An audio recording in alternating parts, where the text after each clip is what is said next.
everyone, today I'm here with my October wrap up. I managed to finish 8 books in the month of October, which is a good number for me.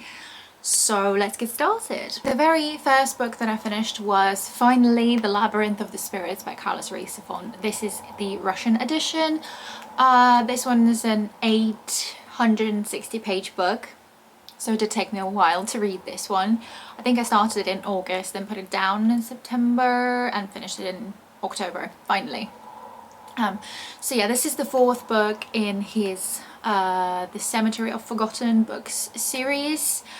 I think there's a short story collection coming out at some point soon, and I'm not sure whether I'm going to get it or not, because for some reason in this one I was expected to love it, but it didn't quite happen. And I do feel like one of the reasons could be because it is so long. Like, don't get me wrong, I've really enjoyed the atmosphere, I enjoy the plot and the characters, but then I also thought that by this book, female characters always seem a little bit similar to each other, to one another. I don't know, so a lot of the female characters in these books now kind of blend in my head. They all seem very similar to one another. So that was one of the reasons, for some reason, that put me off a little bit. And like I said, the length of it as well. But the atmosphere was just there, definitely there. And I remember really enjoying the first half of the book. I can't really tell you the plot of this one just because it's the 4th book in a series. I think you can read them all separately so that you don't have to read them in order. But I can tell you the plot of the first book, The Shadow of the Wind.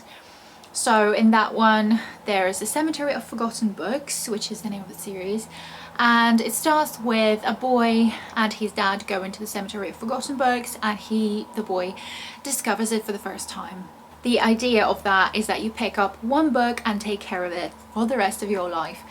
And the boy found a book by this mysterious author, and that brought a lot of things into his life after that. If that makes any sense. That was probably a terrible explanation, but I'm sure a lot of people would have heard of The Shadow of the Wind. So I finally now completed the series. It has been a long time. I reread all 3 books from that series, and this one was the first time that I read it. Don't know if I'll ever reread it. So overall, I enjoyed it, and I did give it 4 stars on Goodreads. Next one that I read for my creepy middle grade books was Rules for Vampires by Falkeys. This one is difficult to describe. We follow this vampire girl who gets into a story with a ghost. That's pretty much all I can tell you. What I did like about this book is that there are a lot of different illustrations throughout the book. I think I showed this one in my book haul, and like I showed in my book haul, they did come with little extra bits here and there. So this one wasn't as like interesting or fascinating as I thought it was going to be. I thought it was going to be even at least slightly creepy, but I don't think it was. And to me, the story wasn't quite enough for me to enjoy it. So it wasn't like a page turner. It wasn't like the most interesting thing I've ever read. I expected something slightly creepy, something, I don't know, I expected something different. So I didn't really enjoy it as much as I was hoping to. And I've only given this one 3 stars. I can't quite exactly tell what exactly put me off, but I think the plot, like I said, wasn't quite enough for me. And the main character, the girl, I expected a slightly more like badass character. And I don't think she was, so I don't know whether it's my fault for thinking that she was going to be or not, I don't know. But yeah, it's a 3 star, but it was fun to read. There was atmosphere, definitely, because of the illustrations. So it was fun, but it wasn't anything special. The next book that I read was actually an audiobook. I am now, again, listening to audiobooks. And the one that I listened to, it took me a very long time to listen to that one, but it is The Shadow in the Glass by J.J. Harwood. The picture will be somewhere on the screen. That one was more like a historical fiction, magical realism, I want to say. I listened to it on script, so I'm going to read you the script and description. Once upon a time, Ella had wished for more than her life as a lowly maid. Now forced to work hard under the unforgiving, lecherous gaze of the man she once called stepfather, Ella's only refuge is in the books she reads by candlelight, secreted away in the library she isn't permitted to enter. One night among her beloved books of far-off lands, Ella's wishes are answered. At the stroke of midnight, a fairy godmother makes her an offer that will change her life. 7 wishes, hers to make as she pleases. but each wish comes at a price, and Ella must decide whether it's one she's willing to pay. A smouldering, terrifying new spin on Cinderella, perfect for fans of Laura Purcell and Erin Morgenstern. To be honest though, when I was listening to it, it never came across my mind that it could be like a Cinderella retelling. Just never ever crossed my mind. But I really enjoyed the book, especially the atmosphere. I think was definitely there. I think I would probably enjoy it more if I read it in the physical format. Like I would have maybe given it 5 stars, not sure. But I'm considering also how long it took me to listen to the audiobook. It's probably about a month. Not got to do anything with the audiobook. I'm just not always great at listening to it. I started to listen to a different audiobook now in the car, so on the way to work and from work, so audiobooks are now going way quicker for me, so hopefully it's just going to carry on that way because I'm really enjoying it at the moment. But so yeah, this book, as I was trying to explain, I really enjoyed it. The atmosphere was great and the plot as well. I think the plot is unpredictable, so you sometimes think the story is going to go in one direction, but it goes in a different direction, and then something else happens that you don't expect, or you think this is going to be a logical decision that the main character is going to make. No, she does something different. Not exactly illogical, but it's just, I would say it's not your stereotypical decision process making of a main character, I think. I don't really have anything negative to say about this book because I enjoyed the character, I enjoyed the pacing. It was creepy in places, not exactly creepy maybe dark in places, definitely dark in places. So I think this book is perfect for like winter nights or autumn nights. I really enjoyed it. The next book that I finished was The Ash House by Angharad Walker. I'm so sorry about the name again. So this one I would describe as a mixture of The Lord of the Flies and what's it called? Miss Peregrine's Home for Peculiar Children. Like, just, it describes this book. So in this one we follow our main character, who is a boy called Sol, or rather he's given that name when he goes to the Ash House. So he's got this mysterious pain that nobody really can explain why he suffers from it. So he goes to that house in the hopes that it's going to be treated or healed. But this creepy house is a bit different than what he thought, and it's ruled by the headmaster, who doesn't seem to be there. So the children are kind of left on their own, and you see where the Lord of the Flies thing comes from. And also, considering it's slightly darker atmosphere, it's also a little bit like Home for Peculiar Children as well. I didn't really enjoy this book as much as I thought. I think I'd just given it 3 stars because it was a bit weird. Like, they were also obsessed with like niceness and what were they called, like nicenesses and things like that. It's just a bit weird. And there's also this mysterious doctor figure who appears, and every child seems to be terrified of them. So it was a little bit disturbing in places. Like, there's child abuse in this book, and that's not okay. So I don't know, I'm conflicted about this book, if I'm honest. It was interesting for the plot, but it was really weird, like really weird. And like I said, the child abuse element was strange, as in, like, I don't know, I just didn't like some bits of it. Like, reading it was uncomfortable. So I don't know, just, yeah, you can probably tell by my not being able to say anything. I just don't know how I feel about it. But it was a signed copy, which is always lovely, and on the inside we've got portraits and names of every character in this book, which was kind of cool actually. So yeah, but it was weird. The next one was a DNF, and that was Interview with the Vampire by Anne Rice. I've always wanted to read that book. It's always been on my TBR for a very long time, for like years and years, because I thought I enjoy vampire books, I enjoy that kind of story, so I was really looking forward to it. But it was a massive letdown. So the book basically starts with a vampire telling a story to a journalist, I think he is, the story of his life. And it kind of could sound interesting, but I don't know why exactly I had a problem with it. I think I just did not like any of it. So I read probably like less than halfway through and decided that's it, I'm not here for that.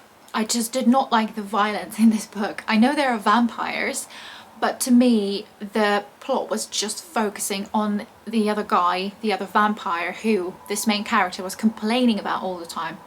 And so that other vampire, Lestat I think his name is, he was like a killer, and it was literally just focused on how much he was killing, how he was killing those people.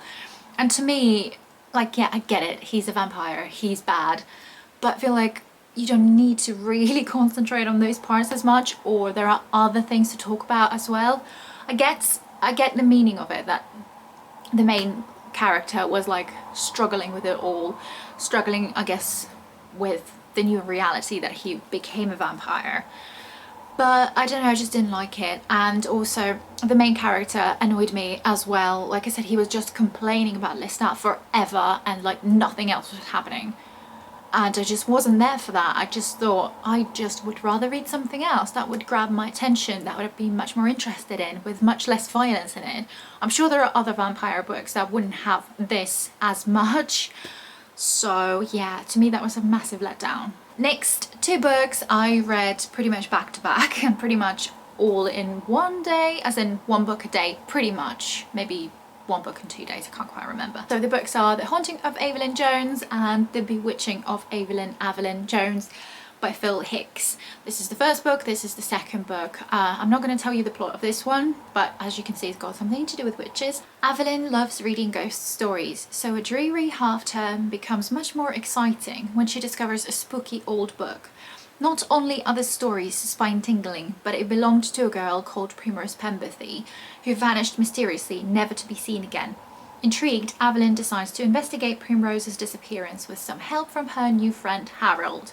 Now someone, or something, is stirring, and it is looking for Evelyn. I really also like the pictures throughout the book, and I would say the atmosphere of especially this book is, wow, it's creepy, and the plot as well. For a middle grade book, I thought it was properly creepy. There are some scenes that literally I nearly had goosebumps from just reading it. I did read it in the darkness at night, so it probably helped the atmosphere, but I think, wow, I was really impressed with this one especially. This one wasn't as spooky or creepy, but it was still pretty good.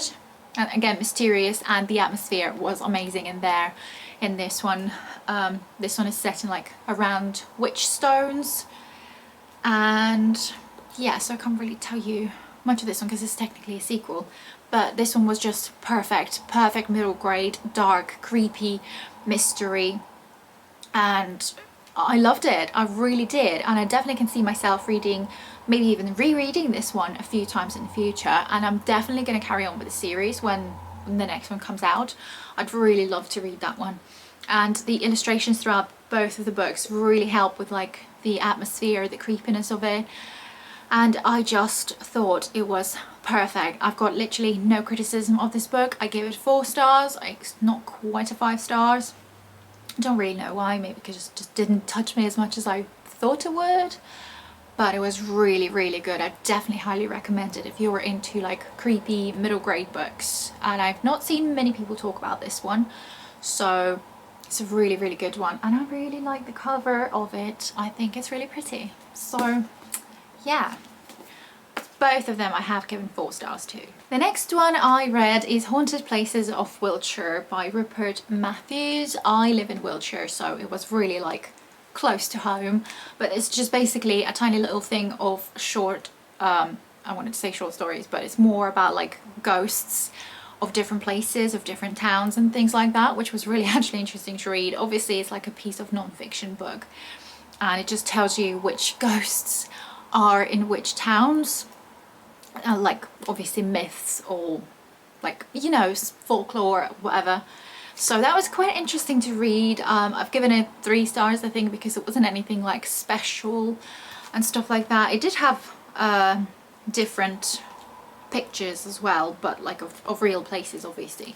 But yeah, it was interesting to read. I do enjoy this kind of thing, and I know it's non-fiction, so it's not quite like, I don't enjoy non-fiction as much as I would enjoy fiction books, but it was still nice to know because there are quite a few places obviously in this book that I recognise that I've been to, so it's nice to know that there is apparently a story in a place that I've been to. That was a nice little book to read. The last book that I finished was Venom by Bex Hogan. This one is a sequel to Viper that I've read and loved. I really loved it.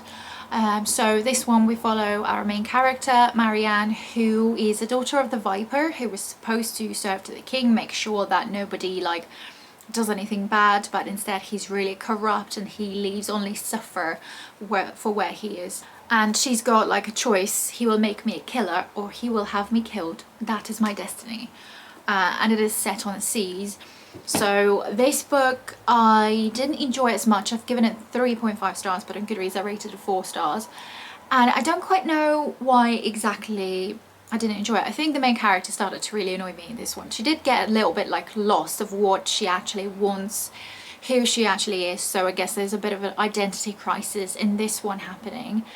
But for some reason the angsty teenage stuff did come out in this one, which wasn't in the first book, which maybe that's what put me off.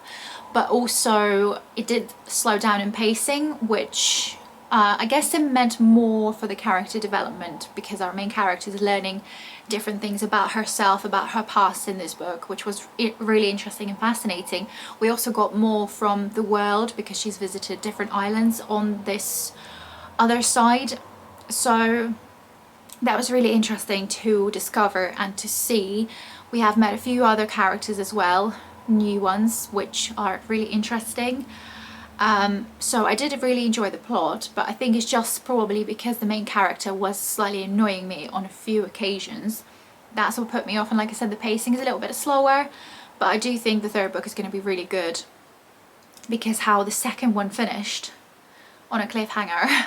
I'm really curious to see where it's going to go and how things are going to resolve from there. So I'm looking forward to book number 3. I'll also briefly mention a couple of books that I'm currently reading. So I've got this one, A Gentleman in Moscow by Amor Towles.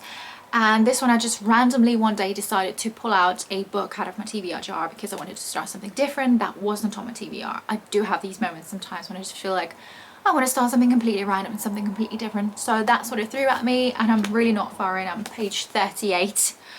I only read it like a chapter every now and then, so maybe on a Sunday, because it's a really slow read and it's really beautifully written as well.